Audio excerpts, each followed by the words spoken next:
زمونږ چې کوم مقصد دی د دې پروګرام حوالې سره په دې ایجنډا موږ راټول شوي چې کوم منشیات او کوم د سود د ناسور په دې علاقه باندې خور دی، په دې سیمه باندې خور دی، په دې هشتنگر باندې خور دی. یو ډېر لوی ناسور دی. زموږ زیاتر نوجوانان نسل په دې کې مبتلا دي او را روان نسل له په مکمله توګه باندې ختموي. نو موږ خپل یو کوشش شروع کړی دی د خپل د دفتر د سټوډیو د ټاک شو نه علاوه بخر خو موږ د راوتي په دې مقصد باندې چې موږ په نوجوانانو کې یو اګاخي مهم خور کو او په دې خبر باندې پوهه کو چې کوم دا ناسور شروع دی چې دې نه بالکل تاسو ځان وساتئ او خپل ځوانان وساتئ. خاص کر هغه والدین ته بالکل دا خاص موږ کوو په دې خپل میشن کې چې تاسو په خپلو بچو باندې نظر وساتئ، د هغوی په هر قدم باندې تاسو نظر وساتئ، د هغوی په هر څیز باندې تاسو نظر وساتئ. حتی چې د تاسو د ناوخته کې د ماوستنې دروازې هر ټیم تاسو د هغوی موبایل هم تاسو چک کوئ چې آیا د دوی د وغیره چې کوم سرګرمۍ دي چې دا د چا سره دي، د دوی چې ناسته پاسته دا د چا سره. همدغه زموږ میشن دی. کوشش وکړو چې دی کې موږ مخکې لاړ شو. خو ستاسو څومره زموږ کتونکي زموږ تاسو کوم ناست خلک یې تاسو بالکل موږ دې کې موږ سره ملګرتیا کوئ. انشاءالله چې دا میشن به موږ مخکې بوځو. زموږ د دې علاقې په سوونو بلکې په زرګونو چې ورپسې داسې نوجوانان هغه په دې آیس او د دې په لالچ کې هغوی خپله زندګۍ بایللې دي، د هغوی نه بالکل سرونه کټ شوي دي. خو د دې مخنیوي موږ چرم نه دی کړی او نه موږ په دې باندې سوچ کړی دی. زموږ د ګل شان علاکان نوجوانان صرف په دې مقصد چې خپلو بچو له رزق پیدا کړي په دې لالچ کې هغوی خپله زندګۍ ختمې کړي دي. خو موږ د دې نه څوک هم نه یو خبر. نو هغه ورځ لرې نه ده، الله دې نه راولي چې زموږ نوجوان نسل به د نن نه 10-12 سال پس بالکل په دې نشه کې ککړي. نو زه وایم چې یاره دوی سره ودرېدل پکار دي او دا خبره محله په محله، کلی په کلی، اجره په اجره رسول پکار دي چې یاره په دوی سره په دې کې ودرېږو. ځکه چې دې کې د دوی خپل څه مقصد نشته. که دوی د خپل بال بچه د خپل وروڼو خیال ساتي نو به دوی په کور کې کوي. خو دوی سره د ټول عالم اسلام څومره مسلمانان دي نو د دې غم دی. پکار دی چې په ټول تنګي کې یونین کونسل تنګي کې دا پروګرامونه اجره په اجره، کور په کور، محله په محله، کلی په کلی وشي. نو انشاءالله د دې نتایج به ډېر زر مخې ته راشي. ملګرو تاسو ته پته دا ناسور چې کوم دی دا زموږ په دغه کې ډېر زر چالو شو. مخکې زموږ دا علاقه یادېده نو دا په پښتو یادېده، دا په غیرت یادېده، خلکو به ښه هشتنگر ځوانان به یادېده. نن زموږ علاقه چې یادېږي په چرسو یادېږي. دا تاسو ته پته چې علمي سطح باندې زموږ چې کومه ذلره دا د پوډرو او د آیس سمګلران چې هغه په دې سطح باندې دي. او دا زموږ د ټول نه غټه کمزوري دا چې زموږ نن نوجوان نسل صرف او صرف په دې خبره کوي. موږ د فیسبوک او دغه ګورو نو زموږ خلک وایي دا آرام لري نو وی دی که نه ولې د ثواب کار کوي په خیرات یې ورکوي. نو دا په خیرات خو دا نه کېږي. موږ د خلکو مولیان نه په دې کې پیتویم راغشتي. خو زما یو نږدې مثال به درکړم. موږ یو څو ورځې په دې باندې کار وکړو. دا خلک زموږ د حیا عزت د غیرت د پښتو دپاره هم یو غټ نقصان دی. موږ ته خو دا ښکاري چې دا خلک پیسې ورکوي، یو غریب سره دا کوي، یو غریب سره هغه کوي. نن تو ګوره چې زما یو خوا کې کورکي دی، زما یو ورور دی، خپلې څه خاصې نو زه یې نشم اخیستی. زما چې کومه د خپل ورور نه په 1,00,000 کې پیسه اخیسته نو دا خلکو پسې راشي په 15 لکه ته هغه حصه علي. نن چې 3 پلاټ ګورې د پوډریانو د آیسو والا دی. نو زما غیرتمندو مشرانو تاسو راپاسئ چې ستاسو مرسته موږ سره وي. انشاءالله دا کم دا کاروان چې دا ډېر مخکې دي. د هغې نه علاوه دا مختصر تاسو څه ویم ګینې تفصیل سره موږ سره ریکارډ باندې پروت دي. کومې خبرې چې کوو خو موږ نه څوک ریکارډ غواړي، موږ ولې په ریکارډ ورکوو. دا خلک مشران ناست ما ته په ځان مناسب ښکاري. خو دا زنا اړې دوی بالکل په تنګي کې قایمه کړي دي. په کومه ذریعه باندې زموږ فیمیل او زنانه چې کوم دوی به زنا راولي، دوی باقاعده په دې کالجونو کې خلکو له جنکو هلکانو له اډمیشن یې کړي دي. خپل دا آیس دا نشې دا سامان چې کوم دا پې خرڅوي. زموږ هغه نوجوانان چې دا گاډي وتخي او دا ټوپک او دا رنگارنګ مشغولتیاګانې وتخي د هغوی نه سرونه ووالي شو، د هغوی مور پلار چې په کومو دغه کې ګرځي. زموږ نن 70% خلک آیس کې تاسو خپل نوجوانان وګورئ. زه له یقین سره چې په هر یو کور نه په دویم دریم کور کې خلک آیس کې. نو مشرانو د دې خلاف په دا نن زموږ د خلک وي د شمار خلک پکار دي، کار سړي پکار دي. دا موږ ته لږ خلک دي، خو دا خانداني خلک دي. دا تحریک به موږ مخکې چلو او ستاسو مرسته به را سره ستاسو شانتې خلکو ته مرسته وي. زه تاسو سره د نن نه مخکې هم زه تاسو سره ما د اوس نه هم زه تاسو سره اعلان کوم په دې تحریک کې به زه تاسو سره اوږه په اوږه ولاړ یم انشاءالله چې هر قسمه خدمت یې موږ به ستاسو کوو. انشاءالله جنګ د جهاد په سوچ روتیو ډېرې مسلې به مخې ته راځي. ځکه چې هغې خلکو هغه خلک لکه ډېرې پیسې به هم ګټلې وي او ډېر ښه هغه خلک په موله ورځي. خو موږ به زړه کې یاره نه راولو او هغې خلکو ته د دې پلیټفارم نه پیغام هم ورکوم چې بس دی توبه وباسئ چې دا څه پیسې هم ګټلي دي بس دغه هم ډېرې دي توبه وباسئ نور دا نسل مه تباه کوئ او کوم چې سودخواري دي نو هغوی ته هم دا پیغام ورکوم چې ستاسو له وجې ډېر ځوانان تباه شو هغه ځوانان چې هغوی په نشو ستاسو له وجې راووتل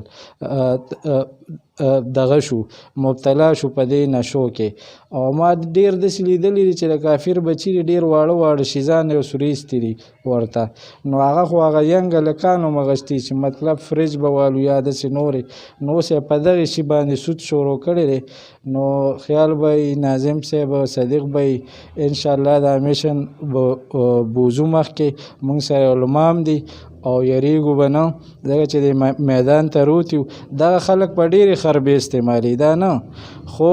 له دوی مخنیوي به کوو انشاءالله دا خپل تاثیر تنګي به د دغې سودخورو او د دغې ډرګ مافیا نه صفا کوو امام غزالی رحمه الله فرمایي دقه رنګې په تمامو انسانیت کې یو انسان دی د بل انسان د اصلاح کوشش وکړي او دا ټول مسلمانان دي د دې بل ملګري د اصلاح کوشش وکړي الحمدلله تاسو الله تبارک وتعالی په یو داسې میشن باندې راجمع کړئ چې د انسانیت لپاره دا نشه او دا سود دا ناسور دی حدیث مبارک کې راځي پیغمبر علیه الصلاۃ والسلام چې کله معراج ته لاړ څه خلک یې ولیدل د جبریل علیه الصلاۃ والسلام نه تپوس وکړ چې دا څو خلک دي د هغوی په خېټو کې لړمانان تاوېدل ماران تاوېدل غټ غټ جبریل علیه الصلاۃ والسلام ورته وفرمایل چې د الله رسول ستا د امت سودخواره دا خلک دي چې په احادیثو کې د پیغمبر علیه الصلاۃ والسلام په خوله مبارکه باندې داسې وعید راغلی وي او زه نه وایم علما لیکي که په مخ د ځمکه دا نشیان دقسې جاري وي دا منشیات دا چرس او دا پوډر داسې جاري وي پیغمبر علیه الصلاۃ والسلام مبارک فرمایي دا خلک په آرام باندې خوب ونه کي عمده خلک په راځي ستاسو ګریوانونه بشلی عمده خلک په راځي ستاسو کورونو کې بډاکې کوي او چې د دې روکتام زه نه کوم او تی نه کوي او بلې نه کوي نو دا خو موږ ځان ته په خپل کور کې اور را پیدا کړی دی او دا یاد ساته که د دې اور علاج ونه شي امام غزالی رحمه الله لیکي د اور معمولي سکروټه کمه مه ګاړئ دا نن معمولي ده خو کیدای شي کال بعد دا د ټوله دنیا وسوځي د دې وجه نه دا ملګري چې په کمیشن باندې راجمع شوي دي چې هغه منشیات دي یا د آیس دي حقیقت دا دی چې د ملک دپاره غټ ناسور غټه بیماري غټ وایرس دا دي چې شکر د خدایه چې تا خو د دې کموم را لکانو په زړه کې دا یو درد را پیدا کړ چې یاره زنګ دا همزولي یا زنګ دا ملګري یا دا نوجوانان یا د علاقې دا پښتانه ولې تباه کېږي نو زه خو د خپل طرف نه وایم چې انشاءالله که د دې نوجوانانو زنګ نه هر قسمه مرسته غوښتله که مالي وي او که بدني وي او که د منډې وي نو موږ به ملګرتیا کوو زمونږ مقصد چې دی هغه دا دی چې یاره نن سبا زمونږ په دې معاشره کې کم حالات چالو دي او کم پمیشن نور خلک دي چې یاره زمونږ دا نوجوان نسل بار ملکونو ته سفلی کوي او د هغې نه هلته سرونه والي کېږي په دې کې مونږ سره 2-3 کورونو رابطې وکړې بیا پې مونږ کېناستو خپل مشرانو سره خبره وکړه چې آیا د دې دپاره مونږ څه لاهې عمل جوړ کړو هغوی چې تحریک او تاسو چې څنګه ووایي چې یاره دا ډېر ګران کار دی نو هر یو کار چې ته چالو کې هغې کې مشکلات مخې ته راځي مونږ غږ پورته که خپلو علماو ته مو ووایي چې یاره کم از کم تاسو په دې باندې د جمعې په ورځ باندې په خطبو کې او په بیانونو کې خلک لږ پې کې او په دې باندې پوه کوي چې یاره د سود څومره ګناه ده الله سره جنګ کول دي یا منشیات فروش سکلو والا خو به زه ووایم چې مونږ خرڅو نو سکلو والا به کم شي خو سکلو والا مقابله کې شوي دي هغه ګوري چې یاره پلانکي سره دومره ګاډه دي دومره بنګلې دومره پیسې هغه شی حرام او حلال مونږ پرېښودل هغه تمیز هم پرېښودو مونږ هماغه سودخور نه روټیلو هماغه سودخور نه وړالو هماغه سودخور ته کینو پاسو هغه که اچ کړي د نوم دپاره کړی مولوي صاحب په دې ډېر ښه پوهېږي د سود په پیسو باندې یو کارم زه ورته حلال نه وایم خلک لګیا دي زمونږ نوجوان نسل په غلطه اړخ او شنه باغونه ورته ښیي د دې دپاره مونږ دا تحریک چالو کړو چې یاره زمونږ دا نوجوان د دې نه مونږ منې کړو یقینا چې مونږ ته پکې دمکې هم راغلي دي خو قسم په خدای که نه که سر را نه کټ کړي هم د خپل میشن نه به مونږ رستو کېږو نه ځکه که مونږ اوچت نه که دا اواز او دا نوجوان او زمونږ دا نسل همدې اړخ ته اوټ پتا د اوټ دپاره اواز اوچتی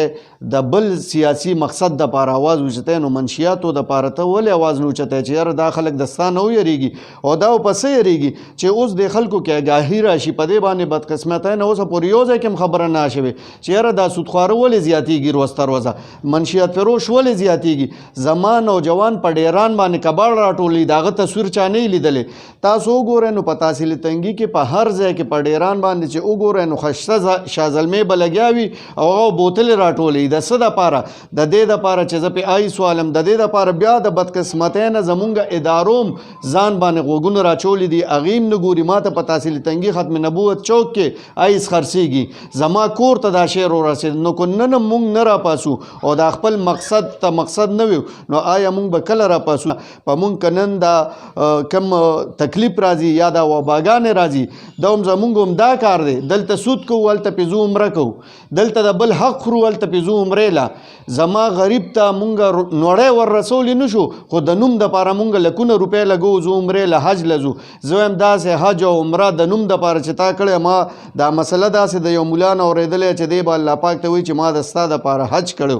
الله پاک په هر څه باندې خبر دی. هغه به ورته وایي چې تا ویلي چې یاره مولوي صاحب دا خبره همداسې چې تا نوم غوښته چې ما ته پې پلانکې حاجي صاحب ووایي، زما ستا حساب کتاب هلته ختم شوی دی. زمونږ مقصد دا نه دی طاهر بی که زیمه که صدیق دی، د چا خلاف نه یم، د هغه سړي خلاف یم چې هغه زما نوجوان تباه کوي، زما کور ته آیس را رسوي، زما کور کې سودخور ما ته پیدا کوي. دا د دې د بچو دپاره مونږ ټول یو ځای کېږو،